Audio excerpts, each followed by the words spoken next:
magaalada maanta way deganayd sidaad sheegtayna roobabkii guga ayaa xalay ka curtay maanta ilaa galinkii dambana si fiican ay magaalada ugu diirsatay oo si wanaagsan ayuu uga da'ay laakiin xalay xaafadda shir kale isu soo baxiyo kooban ayaa ka dhacay oo lagu diidan yahay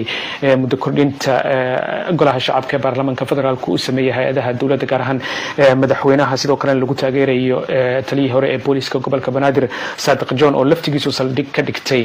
isla xaafadda shir kale halkaasoo guriga uu ka degay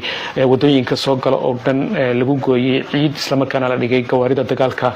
halkaasna ay ku ilaalinayaan ciidamo isaga taabacsan waxa uu ka baqayaa in ay dawladdu soo xirto laakiin dawladdu waxay sheegtay inaanay duulaan ku ahayn Saadiq John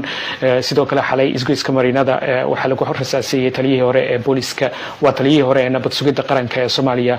General Cabdiraxmaan Tuuriyare wuxuu sheegay in ciidamada dawladda ka tirsan ay rasaasiyeen laakiin uu jawaab ka sugayay saraakiisha ilaa hadda dawladda wax war oo ka soo baxay ma jirin marka waxaad moodaa xalay marka laga soo tago magaalada maanta